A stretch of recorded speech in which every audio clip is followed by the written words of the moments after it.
We no go gree o, we no go gree. Ẹ fún wa ní owó wa, àwọn ò ní gbà. Ẹ wo orin báyìí náà ní kan Super Eagles. Èyí tó fi sẹ́nu o, nígbà wo náà ní. Ẹ mọ̀ ní àná òde o ní gangan ni o. Nígbà tí kan Super Eagles tán ní ẹ wò, sẹ́ríkà tó kojú àwọn ikọ̀. Èyí tó yẹ pé èèyàn Kini lónìí gangan o. Ẹ wò, wọ́n bá bínú o, wọ́n bọ́ta, wọ́n ní ẹ wò, wọ́n jẹ́wé dánú, wọ́n ní bó bá dogun,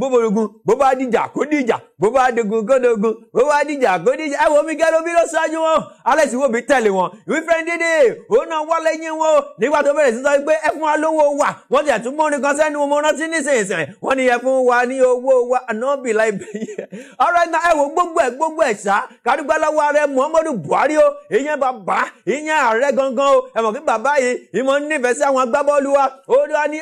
ó pé Mẹ́fìn Amájọ Pínìgì. Ó pé bọ̀dá. Ìyẹn Ṣèyí Akínwùmí. Ó ní kí ni mò ń gbọ́ náà. Ìyẹn lórílẹ̀-èdè Egypt. Ẹ fáwọn ọmọ ìlówó. Ṣé inú òfìfo lẹ́fẹ́ kọ́ máa fi gbá bọ́ọ̀lù ní? Bọ̀dá bá bínú o. Bọ̀dá ní kí akọ́wọ́ ẹ wò sẹ́ẹ̀rí mọ́ ìdíjú mi ìtọ́ mo túlẹ̀ tó bá gbẹ ẹ lọ lè fáwọn ọmọ yìí lówó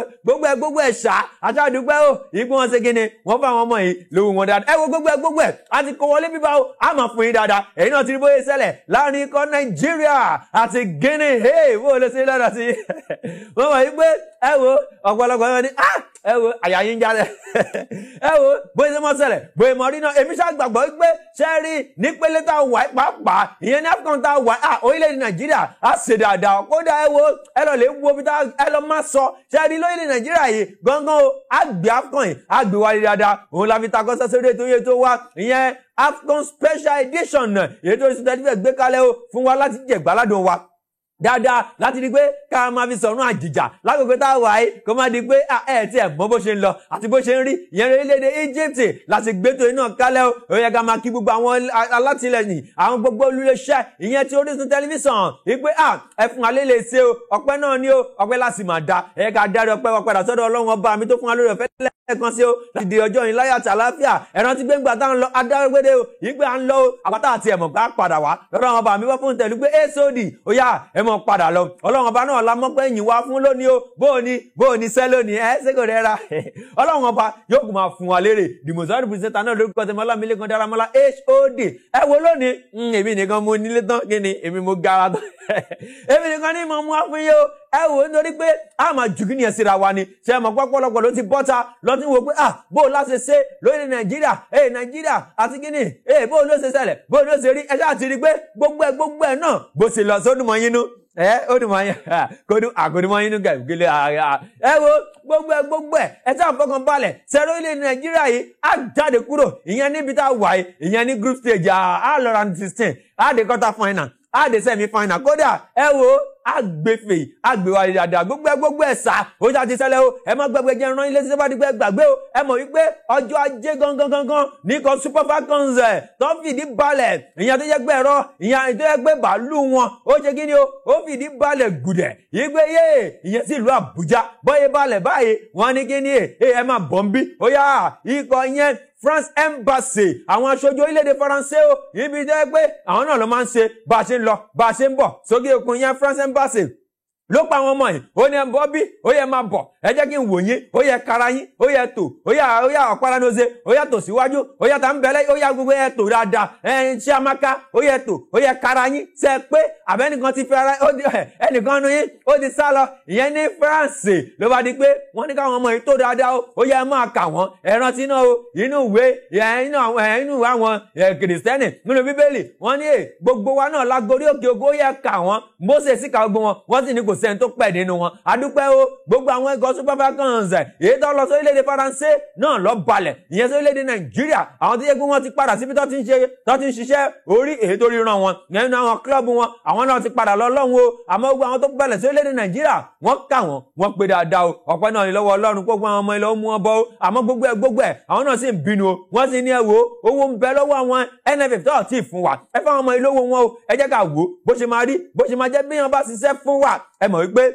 ó tọ́ ká fún ẹni bẹ́ẹ̀ ìyẹn ní ohun tó jẹ́ pé owó ọ̀yà tiẹ̀ tó sì jẹ́ pé ogún oníṣẹ́ kò ti gbọ́dọ̀ gbẹ ogún ọlọ́yà kò gbọ́dọ̀ gbẹ o ìyẹn lọ́wọ́ tiwa all right now ẹ wò bó ṣe jẹ́ ní táwọn ikọ̀ Super Falcons gangan nìyẹn gbà tó balẹ̀ gùdẹ̀ ìyẹn sí orílẹ̀-èdè Nàìjíríà lọ́bọ̀ta o lọ́ní ẹ wò owó wa ti ń bẹ lọ́wọ́ ikọ̀ NFF ẹ múlẹ̀ ẹ mú fún wa o nítorí pé àwa nílò owó gbogbo àwọn tó jẹ́ pé mọ̀lẹ́bí wa àwọn ará wọn tá a fi lẹ́sẹ̀ rẹ̀ lórílẹ̀-èdè Nàìjíríà wọ́n ti ń wò wá wọ́n ti ń pè wá ìgbé wo kílẹ̀ mú bọ́ láti orílẹ̀-èdè Faransé kó torí ẹ̀ làṣẹ ní ikọ̀ NFF ẹ bá gbowó wa ànábì báyìí láì bẹ̀yìn ọ̀rọ̀ àti nàìjíríà kúrò ń bẹ olórí ọ̀rọ̀ owó iná ni ó ẹ mọ̀ wípé lánàá ìyẹn ní ọjọ́ Tuesday lánàá ní gbogbo àwọn ikọ̀ Super Falcons ikọ̀ Super Eagles ẹnu mi àgbò lọ́ba bọ́ta náà jẹ́wé sọ́wọ́ ìyẹn lórílẹ̀ Egypt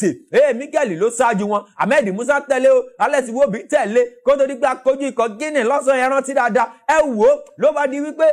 àwọn ọmọ yìí wọ́n bínú tán o wọ́n ní ẹ wò ó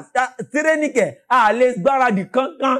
àìjẹun látàárọ̀ kódà kò sí nǹkan kan àfọwọ́ tẹ àpò wa báyìí kò tẹ̀ sí nǹkan kan lọ́wọ́ wa ẹ wà ní kalẹ̀ lè máa gbọ́ bọ́ àlọ́ o ẹ wò kó wọ́n ti pè wá ńlé ìgbé gàrí tààrà àìsanwó rẹ̀ elélùbọ́ àwọn gbogbo wọn ti wálé mi gẹ́lẹ́ bí gan ní ẹ wò owó ọmọ skul ìyìn tí ì san o ẹ wà ní ìyìn lé gbá bọ́ọ̀lù gbogbo wọn sà bínú wọn jẹ́wé sọ́wọ́ o bọ̀dá ìyẹn bọ̀dá gẹ́nẹ́ Troy akọ́nimọ̀gbá fún ikọ̀ Super Eagles bọ̀dá bọ́ta ó dọ̀bálẹ̀ ó ní ẹ wò mí agbára mi mo ń dọ̀bálẹ̀ ẹ ṣàánú ẹ jẹ́ Ìjẹ̀ṣà ni bọ̀dá gbadà fún ní ìmọ̀jẹ̀ kí lùkùlùkù gẹ̀ẹ́tì mi ìsànú mi ìjẹ́ àlọ́ gbá bọ́ọ̀lù ìhà ṣeré ìhà sórí pápá wọ́n ní láyé bọ̀dá kódà kẹ́ẹ̀sọ̀ Ìjẹ̀ṣà kẹ́ẹ̀wò kẹ́ẹ̀sọ̀ Ìbàdàn kẹ́ẹ̀sọ̀ yọ̀gàn kódà ẹ̀wò kẹ́ẹ̀tún sọ Haúsá àlè wá owó la fẹ́ owó ló sún ọ̀jù gbogbo o wọ́n mọ̀ yìí wọ́n sàbínú ìgbà ẹ̀wò bẹ́ẹ̀ bá fún wa lówó nígbàradì o nígbà tọ́rọ̀ yìí tó ta sétí bọ̀dá ìyẹn ní Àbújá bọ̀dá wá pé gbogbo wọn mọ́ ìyẹn tó jẹ́ pé àwọn ikọ̀ NFF wọ́n ní kí ni mò ń gbọ́ yìí lọ́rọ̀ rẹ̀ àwọn Mikel Obi wọ́n mọ̀ ń kọrin wọ́n ní ẹnu gbẹ́ mo ní ìdí owó kí ló ṣẹlẹ̀ sáwọn ọmọ yìí jẹ́yà kí wùn mí kí ló ṣẹlẹ̀ Mẹ́jọ Amaju Pinnick kí ló ṣẹlẹ̀ tí mo ń gbọ́ táwọn ọmọ yìí kọrin ìgbẹ́ ẹnu gbẹ́ àwọn nílò owó lọ́wọ́ ló bá di pé bọ̀dá jẹ́yà kí wùn mí ó bá sọ fún ààrẹ ó ní bàbá ká mọ́ parọ́ ká mọ́ jalè àìnú gílẹ̀ pò mo wàláì Sisi I no get them for money no frowede I no get them for money ààrẹ ní kí ni mo gbà yìí àwọn ọmọ mi lórílẹ̀-èdè Egypt ó yá mo díjú báyìí ẹ lọ lè kó fún wọn làárẹ̀ bá pé ìyẹn ẹni tó ń kówó sápò ìyẹn finance ministry lórílẹ̀-èdè Nàìjíríà àwọn ẹni tó ń gba ìyẹn ìṣúná owó ló bá ní ẹ̀wò ó yẹ kówó fáwọn ọmọ ẹ lọ lè gba Hausa wa èló lọ nílò ẹni dọ́là lọ ní ó yẹ lọ pa Hausa wa ó yẹ ṣẹ́ dáadáa ẹ lọ lè fún wọn lówó ló bá di pé ẹ̀wò kó tó di pé àwọn ọmọ orílẹ̀-èdè Nàìjíríà ìyẹn Super Eagles kó tó di pé wọ́n kojú ikọ̀ Guinea lọ́sàn yìí lọ́ba gbowó làwọn náà bá ń rẹ̀ ní pé wà láìtàláì president I be my governor ààrẹ ni I be my president wà láìtàláì ẹ̀yìnlẹ́kì lọ́ba sáà fi ọ̀rọ̀ wọ́n padà ránṣẹ́ sí ààrẹ Muhammadu Buhari wọ́n ní bàbá ẹ wò amúdọ̀bálẹ̀ o àgbà onítàn èèyàn àgbà onítàn ìyẹn lórílẹ̀ o wọ́n ní sẹ́gun mọ̀ pé àgbà ìwà lọ́jà báyìí kò rẹ̀ mọ̀ tuntun wọ Mikel Obi ló ṣáájú wọn ó ní èsòdì bàǹdúpẹ́ lọ́wọ́ ààrẹ Muhammadu Buhari o igbó ti fowó ránṣẹ́ owó yìí nígbà tá a ń gbá bọ́ọ̀lù pẹ̀lú ikọ̀ Guinea láfọwọ́ tẹ owó yìí lápò wa láti gbé owó rẹ̀ lápò wa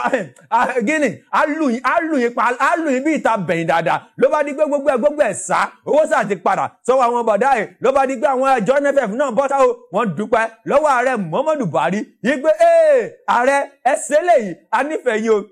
adúpẹ́ lọ́wọ́ yín dára ìgbẹ́ sẹ́lẹ̀ fún wa látàrí pé ẹ ti ẹ̀ kówó lẹ̀ ẹ jẹ́ káwọn ọmọ yìí kan lálá sí i ọ̀rọ̀ ẹ̀ náà ẹ jẹ́ ká ṣẹ́bà iná ẹ jẹ́ àwò bó ṣe máa ṣẹlẹ̀ bó ṣe máa jẹ́ o ẹ jẹ́ ká ti ẹ̀ gbọ́ ẹ jẹ́ ká ẹ wo nǹkan kan náà tá a bá lọ sí ìgbọ̀nà tí bá padà dé ètò yìí ó ń tẹ̀síwájú Nations Cup special edition ìyẹn ti Orisun tẹlifíṣàn tó gbé kalẹ̀ fún ìgbàládùn wa mo ń padà bọ̀ tí n bá dé padà ètò ń tẹ̀síwájú à ń bọ̀.